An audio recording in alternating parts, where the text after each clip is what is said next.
बिस्मिल्लाहिर्रहमानिर्रहीम। Student second year mathematics chapter number 7 का हम लोग स्मार्ट सिलेबस डिस्कस कर रहे थे और लास्ट लेक्चर में हमने स्केलर प्रोडक्ट की डेफिनेशन पढ़ी थी और एक्सरसाइज 7.3 के हमने क्वेश्चन नंबर 1 और क्वेश्चन नंबर 3 दो क्वेश्चन हमने डिस्कस किए थे स्मार्ट सिलेबस के हवाले से।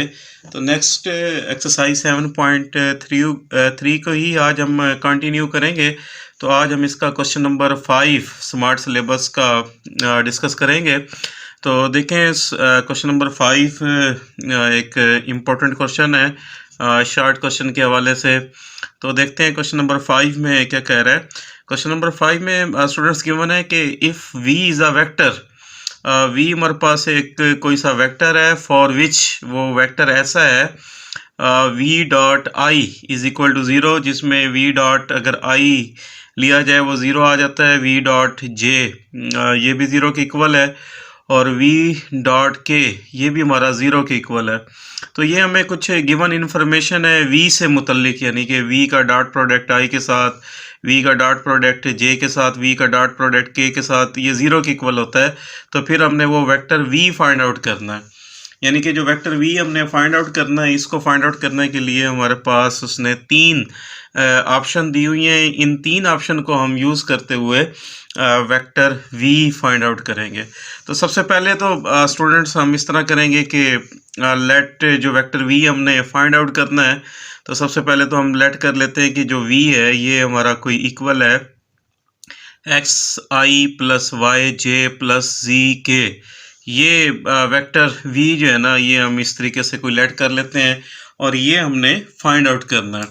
फाइंड आउट किस तरह करना है, ये जो वेक्टर हमने लेट किया है एक्स आई प्लस वाई जे प्लस जी के, तो इसके लिए ये जो गिवन इन्फॉर्मेशन है पहली हमारे पास कि v dot i is equal to 0। तो पहले तो हम ये वाली इन्फॉर्मेशन यूज़ करते हैं कि v dot i is equal to 0। तो ये देखें जो फर्स्ट इन्फॉर्मेशन है, अगर हम इसको यूज़ करें तो इसमें लिखा हुआ है v डॉट आई। तो v हमने स्टूडेंट्स लेट किया हुआ है एक्स आई प्लस वाई जे प्लस जी के, ये v आ गया। डॉट इसका हमने i के साथ लेना है और ये हमने इक्वल टू 0 लिखना है according to the first given information.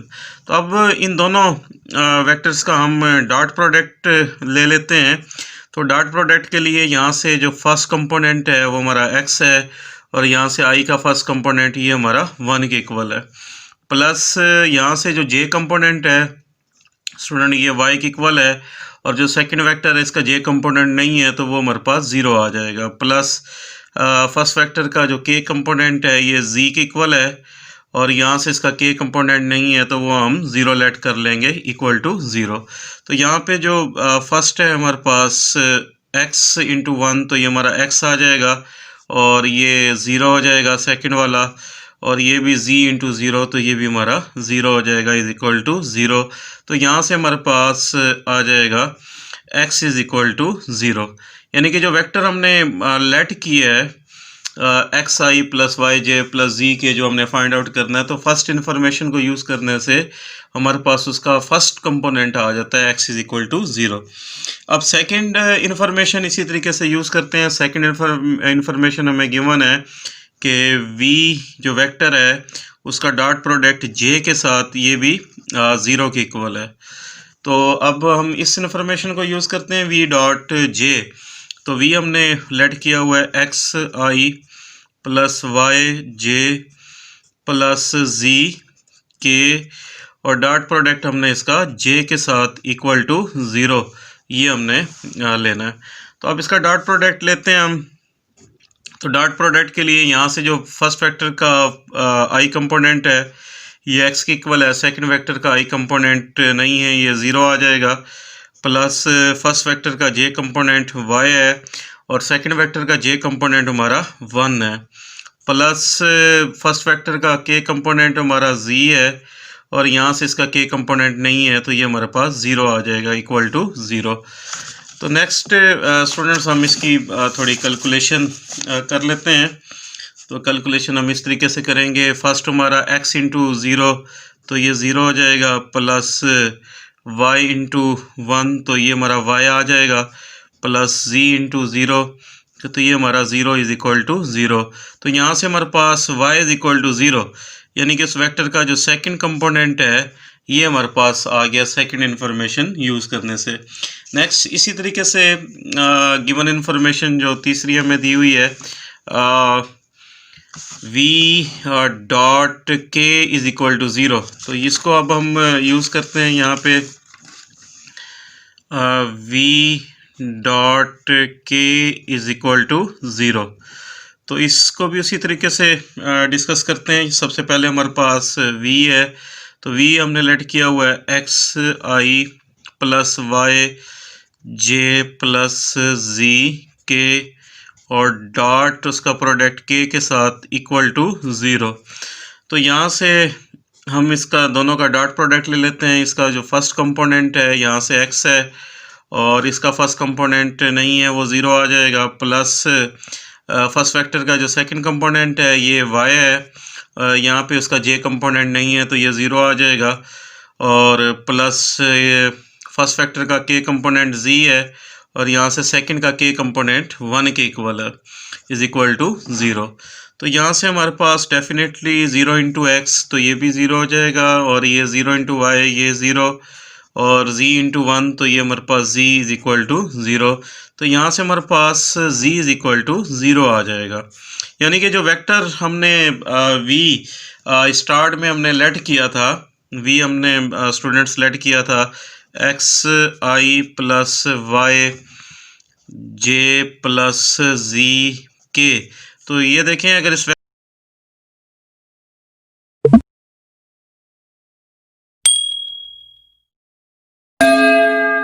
Vector में हम इसके कंपोनेंट पुट कर दें, हमारा x ये भी 0 आ गया, 0 आई प्लस जो y है सेकंड इन्फॉर्मेशन जब हमने यूज़ किया ये भी 0 हो गया, और थर्ड इन्फॉर्मेशन से जो z है ये भी हमारे पास 0 के आ गया।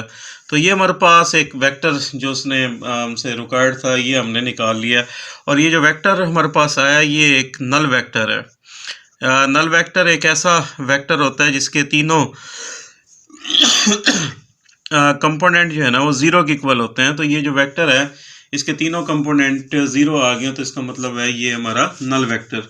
तो ये स्टूडेंट एक्सरसाइज का क्वेश्चन नंबर 5 था स्मार्ट सिलेबस का। नेक्स्ट हमें स्मार्ट सिलेबस का क्वेश्चन नंबर 7 हम देखते हैं। Question number 7 students long question के हवाले से ये एक इम्पोर्टेंट क्वेश्चन है, तो इसकी सबसे पहले हम इसकी स्टेटमेंट देखते हैं।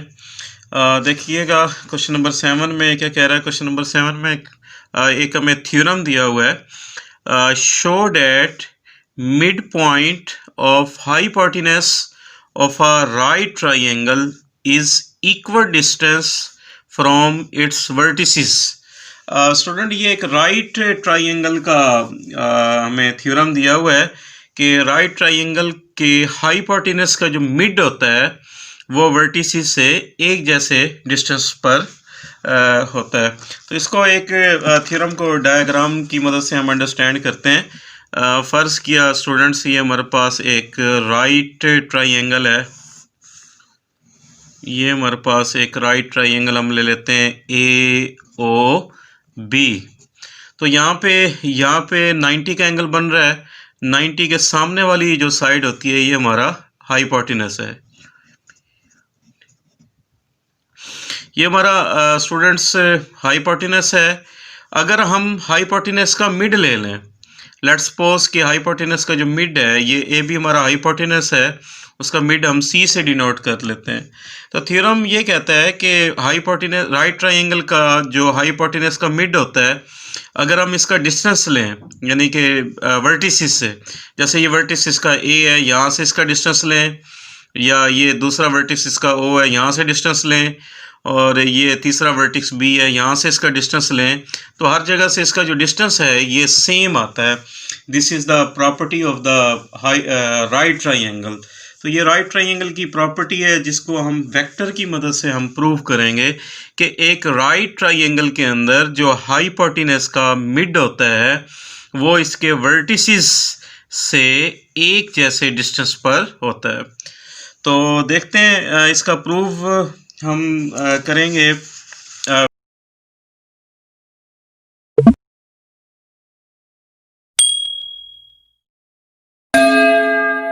वेक्टर की मदद से इसका प्रूव करेंगे। तो इसके लिए सबसे पहले तो हम एक स्टूडेंट्स राइट ट्राइंगल बना लेंगे।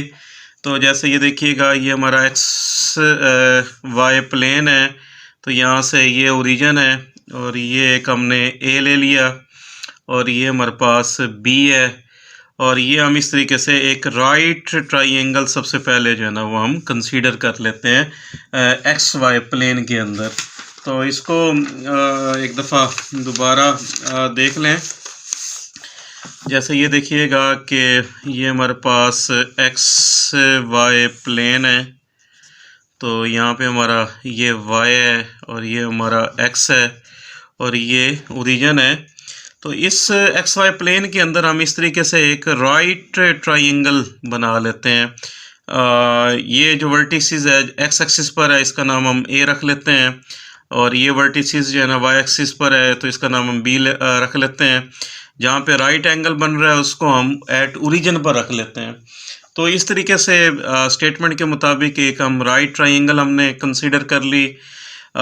एक वर्टिस उसका एक्स एक्सिस पर है, तो अगर ये वाला डिस्टेंस हम ए ले लें तो ये एक्स एक्सिस पर एक्स तो ए होगा और वाई इसके ऊपर 0 होगा।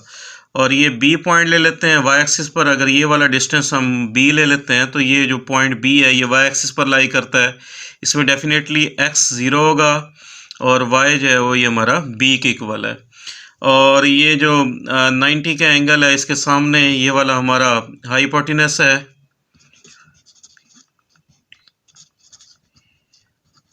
ये हमारा हाइपोटेनस है और हमने यहाँ पर हाइपोटेनस का मिड लेना है, तो हम यहाँ पे सपोज कर लेते हैं जो हाइपोटेनस ए बी है इसका जो मिड है ये सी के इक्वल है।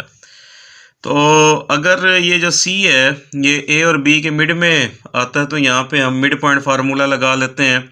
यहाँ से ए फर्स्ट कंपोनेंट और यहाँ से फर्स्ट कंपोनेंट 0 है, ए प्लस 0/2, और यहाँ से सेकंड कंपोनेंट 0 है और यहाँ से सेकंड कंपोनेंट बी है, तो 0 + b/2। तो हमारा जो सी है तो ये स्टूडेंट इस तरीके से a/2 और b/2, तो ये आ जाएगा। ये हमारा हाइपोटेनस का मिड है। तो सबसे पहले तो हमने एक राइट ट्राइंगल कंस्ट्रक्ट कर ली है, तो इसको यहाँ पे हम लिख भी देंगे स्टूडेंट्स कि कंसीडर राइट ट्राइंगल AOB। हमने एक राइट ट्राइंगल यहाँ पे AOB ये हमने कंसीडर कर ली है, और इसमें जो AB है इज़ द हाइपोटेनस। तो यहाँ पे जो AB था हमारा ये वाला, ये हाइपोटेनस को डिनोट कर रहा है, और let C be the mid point of hypotenuse, और C जो है ना वो इस हाइपोटेनस का मिड ले लिया, जिसके अभी हमने कंपोनेंट निकाले भी हैं, a/2 और b/2 हमारे आ गए हैं। तो इसी तरीके से जो हमने लेट किया है OA, यानी कि यहाँ से OA ये हमने A ले लिया है स्मॉल, और ये जो OB है जो वाई एक्सिस पर लाई कर रहा है ये हमने स्मॉल b के इक्वल लेट कर लिया इसको। और इसी तरीके से हमने इसके वर्टिसेस लिख दिए हैं। जो A है ये एक्स एक्सिस पर लाई करता है, तो ये A0 आ जाएगा, B वाई एक्सिस पर है तो ये 0 भी आ जाएगा। C जो है ना ये हाइपोटेनस का मिड है, ये अभी हमने निकाला है a/2 और b/2 आ जाएगा। और इसी तरीके से O जो है ना यहाँ पे ओरिजिन है, यानी कि जो O है ये हमारा राइट ट्राइंगल जहाँ पे 90 का एंगल बन रहा है राइट ट्राइंगल में, O जो है ना वो एट राइट पोजीशन पर है। तो इस तरीके से स्टूडेंट्स हमने एक राइट ट्राइंगल ABC कंसीडर कर ली है। अब यहाँ पे थ्योरम के मुताबिक हमारा जो टारगेट है राइट ट्राइंगल के जो वर्टिसेस हैं, यहाँ पे जो वर्टिसेस है हमारा A है, O है और B है। इस A का डिस्टेंस हमने C के साथ लेना है, और इस O का डिस्टेंस भी हमने C के साथ लेना है, और इस जो B है तीसरा वर्टिस इसका भी डिस्टेंस हमने C के साथ लेना है। और यहाँ पे हमने प्रूव करके दिखाना है जो राइट ट्राइंगल के हाइपोटेनस का मिड है इसका डिस्टेंस किसी भी वर्टिसेस के साथ लिया जाए तो वो एक जैसा आता है। यानी कि यहाँ पे जो हमारा स्टूडेंट्स टारगेट है यहाँ पे हम लिखेंगे we are to prove that A का डिस्टेंस सी के साथ लें या ओ का डिस्टेंस सी के साथ लें या बी का डिस्टेंस सी के साथ लें तो वो एक जैसा आता है। तो सबसे पहले हम ए सी कैलकुलेट करेंगे, फिर बाद में उसका मैग्नीट्यूड ले लेंगे। इसी तरीके से हम ओ सी सबसे पहले कैलकुलेट करेंगे और उसका मैग्नीट्यूड, तो सिमिलरली हम बी सी हमने निकालना है, फिर हम उसका मैग्नीट्यूड ले लेंगे। तो सबसे पहले हम ए सी ये कैलकुलेट करते हैं।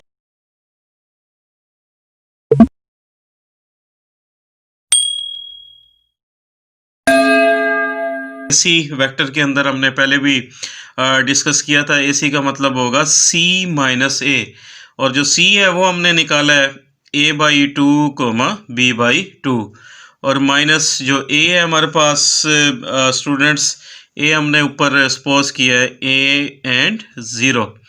तो यहाँ से फर्स्ट कंपोनेंट इसका ए बाई टू और यहाँ से माइनस ए, फर्स्ट में से माइनस हो जाएगा, और यहाँ से इसका second component b by two और उसमें से ये सेकंड ज़ीरो, ये माइनस हो जाएगा।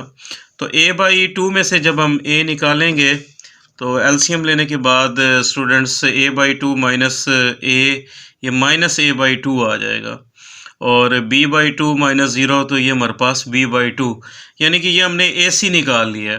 अब क्योंकि हमने इसका डिस्टेंस लेना है, यानी कि हम इसकी मैग्नीट्यूड ले लेंगे।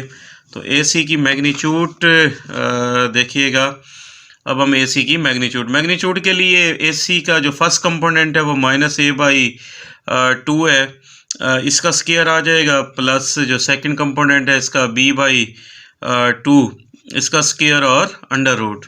तो यहाँ पे माइनस का स्केयर जो है ये प्लस हो जाएगा, यानी कि ये a स्केयर नीचे 2 का स्केयर 4 आ जाएगा, और यहाँ से ये b स्केयर बाई 4, और इसका जब एलसीएम लेंगे 4, इसका एलसीएम, यहाँ से 4 कैंसिल, ए स्केयर, और यहाँ से 4 कैंसिल, ये बी स्केयर, और ऊपर हमारे पास A square plus B square under root, और नीचे वाला जो 4 है इसका अंडर रूट 2 आ जाएगा। तो इसका नाम हम इक्वेशन नंबर 1 कह देते हैं। तो जो राइट ट्राइंगल के हाइपोटेनस का एक वर्टेक्स का डिस्टेंस हमने हाइपोटेनस के मिड के साथ लिया है, तो वो हमारे पास A square plus B square under root by 2 आ गया। इसी तरीके से स्टूडेंट्स हम इस दूसरा वर्टेक्स हमारा ओ है, इसका डिस्टेंस लेंगे सी के साथ, तो इसको देखते हैं। तो नेक्स्ट हम पहले तो हम ओ सी निकालेंगे, फिर उसी तरीके से इसका मैग्नीट्यूड ले लेंगे। सबसे पहले हम देखते हैं ओ सी का मतलब सी माइनस ओ, सी हमारा था a by two coma b by two, और माइनस उसमें से हम o हमारा ज़ीरो एंड ज़ीरो के इक्वल है। तो यहाँ से first component a by two minus zero, first में से माइनस हो जाएगा, और b by two minus second, यानी कि यहाँ पे ज़ीरो है तो ये ज़ीरो आ जाएगा। तो a by two minus zero, तो ये हमारा a बाई टू आ जाएगा, और b by two minus zero, ये हमारा b बाई टू, यानी कि ये हमने OC निकाल लिया। अब हम इसका मैग्नीट्यूड ले लेते हैं। तो मैग्नीट्यूड के लिए OC का अगर हमने मैग्नीट्यूड स्टूडेंट्स लेना है, तो इसका जो फर्स्ट कंपोनेंट है हमारा OC का वो a बाई टू है, इसका स्केयर आ जाएगा, और सेकंड कंपोनेंट इसका b बाई टू है, इसका स्केयर। तो जब इसका स्केयर खोलेंगे तो ये a स्केयर बाई 4 हो जाएगा, और प्लस इसका स्केयर खोलेंगे तो ये b स्केयर बाई 4 आ जाएगा, होल का अंडर रूट। तो इसका भी इसी तरीके से एलसीएम लेंगे, 4 इसका एलसीएम, तो यहाँ से 4 कैंसिल, a स्केयर आ जाएगा, यहाँ से 4 कैंसिल, ये हमारा b स्केयर आ जाएगा, और ऊपर a स्केयर b स्केयर का स्केयर रूट अलहदा हो जाएगा, नीचे 4 जो है वो इसका स्केयर रूट जो है वो 2 की इक्वल आ जाएगा। इसे हम इक्वेशन नंबर 2 हम कह देंगे। तो ये हमने o का डिस्टेंस c के साथ ले लिया है, और इसी तरीके से स्टूडेंट्स ये जो b है थर्ड वर्टेक्स, इसका डिस्टेंस इस हाइपोटेनस के मिड यानी कि c के साथ हम लेंगे। तो पहले तो हम BC निकालेंगे, फिर हम उसका बाद में मैग्नीट्यूड ले लेंगे।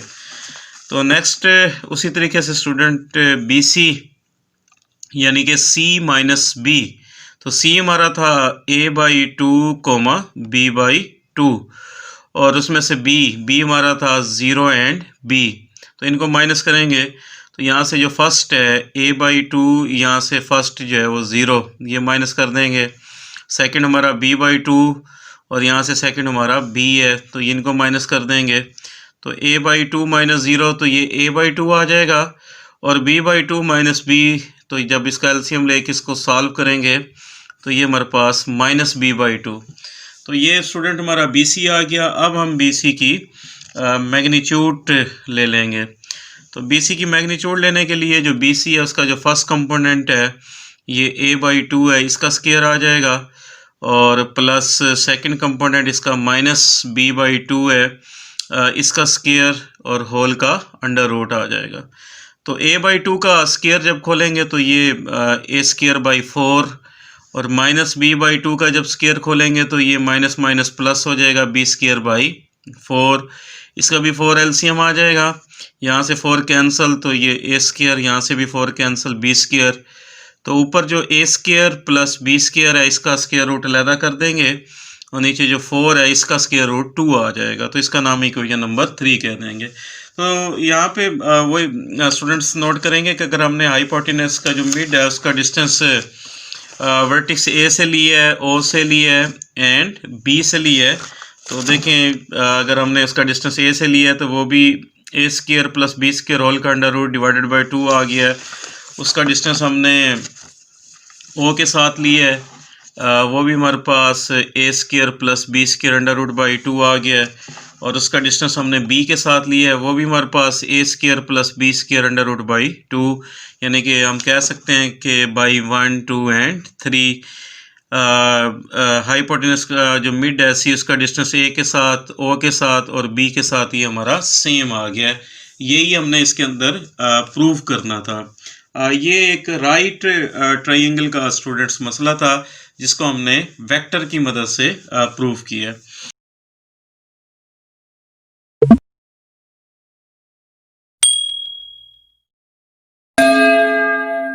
नेक्स्ट एक और इस एक्सरसाइज का वेरी इंपॉर्टेंट क्वेश्चन है, क्वेश्चन नंबर 9। तो ये लॉन्ग क्वेश्चन के हवाले से ये भी एक बड़ा अहम क्वेश्चन है। क्वेश्चन नंबर 9 में स्टूडेंट्स हमने प्रूव करना है, prove that altitudes of a triangle are concurrent. एक जो ट्राइंगल है उसके जो एल्टीट्यूड्स होते हैं ये कंकरेंट होते हैं, ये हमने प्रूव करना है। तो सबसे पहले तो स्टूडेंट्स हम डेफिनेशन देख लेते हैं, what is the altitudes of a triangle. तो ये देखिएगा स्टूडेंट्स, अगर हम ये एक ट्राइंगल ले लेते हैं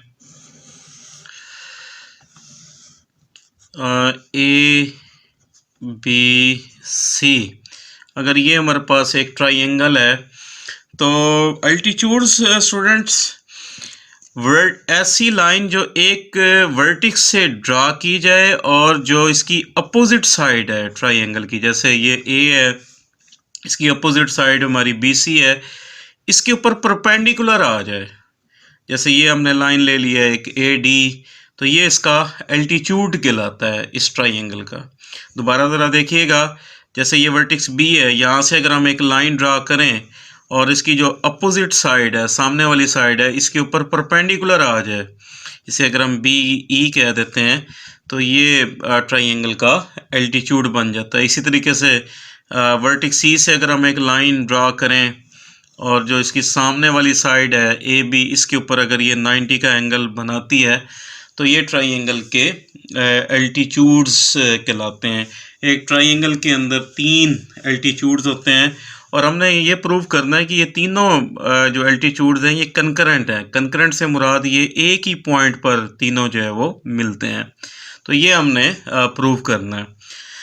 तो इसके लिए सबसे पहले तो स्टूडेंट्स हम कंस्ट्रक्शन कर लेते हैं। ये ज़रा नोट कीजिएगा, हम एक ट्राइंगल ले लेते हैं ABC।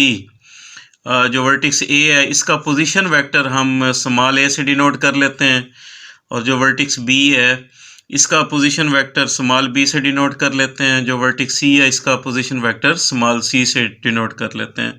स्टेटमेंट के मुताबिक हम एक एल्टीट्यूड ये ले लेते हैं AD, एल्टीट्यूड्स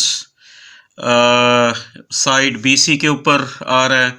इसी तरीके से ये BE दूसरा हम एक एल्टीट्यूड ले लेते हैं जो साइड AC के ऊपर परपेंडिकुलर है, और तीसरा जो है वो हम एक एल्टीट्यूड जो है ना वो CF ले लेते हैं, ये साइड AB के ऊपर परपेंडिकुलर है।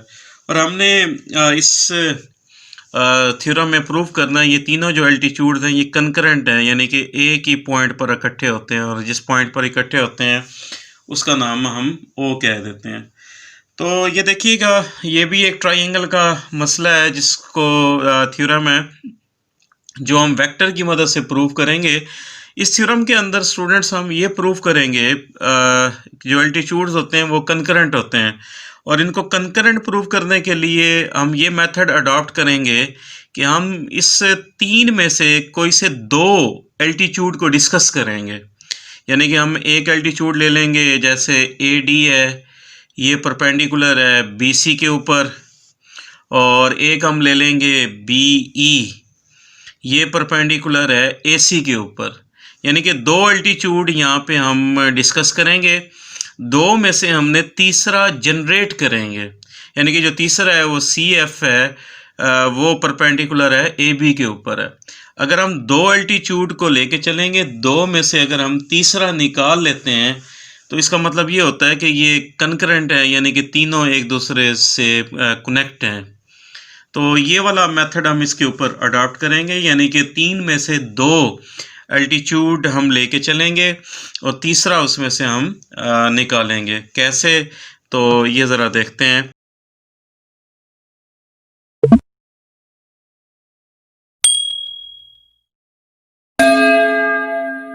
अब हम जैसे हमने थोड़ी सी कंस्ट्रक्शन की है तो इस तरह लिख लेंगे कि लेट ABC, हमने एक ट्रायंगल ले ली है, let small a small b small c are position vector of ABC। जैसे यहाँ पे हमने small a small b small c, ये ABC के पोजीशन वेक्टर हैं। पोजीशन वेक्टर लेने के बाद जो हमने तीन एल्टीट्यूड लिए हैं इनको हम डिस्कस कर लेते हैं। पहले हमने AD एल्टीट्यूड लिया है, ये वाला AD एल्टीट्यूड है BC के ऊपर, और इसी तरीके से सेकंड BE, ये एल्टीट्यूड है AC के ऊपर, और CF ये हमारा एल्टीट्यूड यानी कि परपेंडिकुलर है AB के ऊपर। तो इसमें से उसी तरीके से जैसे मैंने आपको बताया कि हमने कोई से दो एल्टीट्यूड यहाँ पे लेने हैं, तो यहाँ पे पहला हम एल्टीट्यूड ले लेते हैं जो AD एल्टीट्यूड है, ये परपेंडिकुलर है BC के ऊपर। पहले हम इसको लेके चलेंगे। तो ये देखिएगा जो AD है ये परपेंडिकुलर है किसके ऊपर, साइड BC के ऊपर। अच्छा स्टूडेंट नोट कीजिएगा, जो AD है हम इसको AD की बजाय OA भी कह सकते हैं, यानी कि पूरी लाइन AD एल्टीट्यूड को डिस्कस कर लें, या OA यहाँ तक भी इसको डिस्कस कर सकते हैं। AD या OA, ये देखें जो AD है हम इसको OA भी कह सकते हैं, और ये जो AD है ये परपेंडिकुलर है किसके ऊपर, BC के ऊपर। अगर स्टूडेंट AD या जिसे हमने OA लिखा है, अगर ये परपेंडिकुलर है BC के ऊपर, तो हमने लास्ट टाइम डेफिनेशन पढ़ी थी परपेंडिकुलर वेक्टर की। अगर OA परपेंडिकुलर है BC पर तो डेफिनेटली OA का जो डॉट प्रोडक्ट होगा BC के साथ वो ज़ीरो के इक्वल होगा। दो वेक्टर्स हमने डिस्कस किया था, परपेंडिकुलर उस वक्त होते हैं जब दोनों का डॉट प्रोडक्ट ज़ीरो के इक्वल होता है। तो यहाँ पे हम इसको डिस्कस करते हैं। अगर OA परपेंडिकुलर है BC के ऊपर तो उसी तरीके से OA का डॉट प्रोडक्ट BC के साथ वो ज़ीरो के इक्वल होगा। और स्टूडेंट OA यानी कि जो A है हमारा, ये हमने स्मॉल a के इक्वल लिया हुआ है, और BC का मतलब C माइनस B आ जाएगा। ये भी हमने वेक्टर के अंदर डिस्कस किया था। ये पहला एल्टीट्यूड हम डिस्कस कर रहे हैं। तो ये जो A है इसको अंदर हम इसका डॉट प्रोडक्ट ले लेंगे, तो ये A डॉट C और माइनस A डॉट B आ जाएगा। This is equal to zero. इसका नाम हम इक्वेशन नंबर 1 कह देते हैं। तो ये हमने फर्स्ट एल्टीट्यूड डिस्कस कर लिया है जो हमने पहले मैंने आपको बताया। इसी तरीके से स्टूडेंट्स हम सेकंड एल्टीट्यूड लेके चलेंगे। सेकंड जो है ना वो हमारा BE जो है ना, ये परपेंडिकुलर है ए सी के ऊपर। तो अब इसको लेके चलते हैं। जो बी ई है ये परपेंडिकुलर है ए सी के ऊपर, और उसी तरीके से स्टूडेंट जो बी ई है इसे हम जस्ट ओ बी भी कह सकते हैं। बी ई की बजाय हम इसे ओ बी भी कह सकते हैं। तो यहाँ पे हम उसी तरीके से जो बी ई है इसकी जगह हम ओ बी लिख सकते हैं, और ये परपेंडिकुलर है ए सी के ऊपर। अगर ओ बी परपेंडिकुलर है ए सी के ऊपर तो परपेंडिकुलर वेक्टर की definition O B dot A C यानी कि इन दोनों का जो डॉट प्रोडक्ट होगा डेफिनेटली ये ज़ीरो के इक्वल होगा। तो यहाँ पे जो ओ बी है यानी कि बी हमारा ओ बी ये हमारा स्मॉल बी के इक्वल हमने लिया हुआ है, डॉट ए सी का मतलब है सी माइनस ए आ जाएगा इक्वल टू ज़ीरो। यहाँ से जो बी है इसको अंदर डॉट प्रोडक्ट ले लेंगे, तो ये बी डॉट सी और सेंटर में माइनस है तो ये बी डॉट ए आ जाएगा। इसका नाम इक्वेशन नंबर 2 हमने कह दिया। तो ये स्टूडेंट्स हमने दो एल्टीट्यूड हमने डिस्कस कर लिए हैं। अब इन दो से हमने तीसरा जो है वो जनरेट करना है। जो तीसरा है ज़रा देखिएगा, तीसरा जो हमारा है वो है सी एफ, ये परपेंडिकुलर है ए बी के ऊपर। ये हम इन दोनों से हम जनरेट करेंगे। कैसे?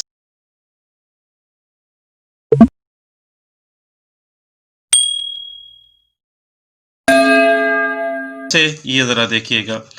अब ये जो दो हमने इक्वेशंस बनाई है, एक इक्वेशन नंबर 1 और एक इक्वेशन नंबर 2, हम इन दोनों को सब्ट्रैक्ट हमने कर देंगे तो वो तीसरा हमारे पास आ जाएगा। तो देखें जो फर्स्ट इक्वेशन है इसकी जो लेफ्ट हैंड साइड है ये A dot C minus A dot B, तो ये इसकी लेफ्ट हैंड साइड आ जाएगी फर्स्ट की, A dot C minus A dot B. इसमें से हम माइनस कर देंगे जो इक्वेशन नंबर 2 है इसकी जो लेफ्ट हैंड साइड है वो है हमारे पास B dot C minus B dot A, और ये हमारा ज़ीरो के इक्वल है। तो ये जो बाहर वाला माइनस है इसको अंदर मल्टीप्लाई कर देंगे तो ये माइनस बी डॉट सी और ये वाला माइनस जो है वो प्लस हो जाएगा, तो ये ए डॉट बी आ जाएगा। रिमेनिंग जो है वो हमारे पास A dot C minus A dot B जो फर्स्ट वाला है ये वैसे का वैसा आ जाएगा। और यहाँ पे स्टूडेंट्स ए डॉट बी और ये बी डॉट ए या A dot B dot product में कम्यूटेटिव लॉ होल्ड करता है, तो ये दोनों हमारे एक जैसे हैं, ये इसके साथ कैंसिल हो जाएगा। और यहाँ से हमारे पास ए डॉट सी और माइनस बी डॉट सी ये रह जाएगा। और अभी हम लोग डिस्कस कर रहे थे कि जो डॉट प्रोडक्ट है इसमें कम्यूटेटिव लॉ होल्ड करता है। जो ए डॉट सी है इसे सी डॉट ए भी लिखा जा सकता है, और इसी तरीके से जो बी डॉट सी है इसे सी डॉट बी भी हम कह सकते हैं। तो यहाँ से जो सी है ये दोनों के साथ डॉट प्रोडक्ट इसका हो रहा है तो इसे हम कॉमन ले सकते हैं। तो यहाँ पे हमारे पास ए माइनस बी आ जाएगा। और ये जो सी है स्टूडेंट्स इसे हम ओ सी भी कह सकते हैं। और ये जो बी माइनस ए है इसे सॉरी ए माइनस बी है इसे बी ए भी कह सकते हैं, क्योंकि जो बी ए है तो इसका मतलब होता है ए माइनस बी यानी कि सेकंड माइनस फर्स्ट आ जाएगा। तो ये जो ए बी लिखा हुआ है तो इसकी जगह हम बी ए लिखा जा सकता है। पहले तो हम इस तरह भी कर सकते हैं, ये जो सी ओ सी है इसको हम सी एफ भी लिख सकते हैं। ये देखिएगा ये हमारा जो ओ सी है जैसे हमने पहले लिखा था यहाँ से लेके यहाँ तक इसे हम सी एफ भी कह सकते हैं। तो इस ओ सी को हम सी एफ कह देते हैं, डॉट जो बी है ये वैसे का वैसा। अब वही वाली बात कि अगर ये दोनों का जो डॉट प्रोडक्ट है अगर वो ज़ीरो के इक्वल है तो डेफिनेटली जो सी एफ है ये परपेंडिकुलर है किसके ऊपर, ए बी के ऊपर है। तो ये ज़रा गौर कीजिएगा जो सी एफ है ये हमारा सी एफ है ये परपेंडिकुलर आ गया ए बी के ऊपर, यानी कि जो तीसरा एल्टीट्यूड है वो इन दो से हमने निकाल लिया है। तो इसका मतलब ये हुआ कि जो ट्राइंगल है इसके जो एल्टीट्यूड्स होते हैं स्टूडेंट्स ये कंकरेंट होते हैं, क्योंकि हमने दो को लेके चले हैं। जब हमने उन दोनों को सब्ट्रैक्ट किया तो हमारे पास तीसरा एल्टीट्यूड यानी कि जो सी एफ है वो परपेंडिकुलर आ गया ए बी के ऊपर। तो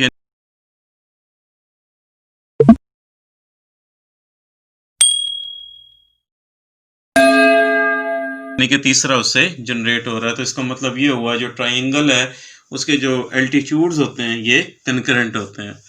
तो ये स्टूडेंट्स आज का हमारा लेक्चर था। आज हमने दो बड़े इम्पोर्टेंट इसके एक्सरसाइज के क्वेश्चन किए हैं। तो आई होप आपको समझ आ गया होगा।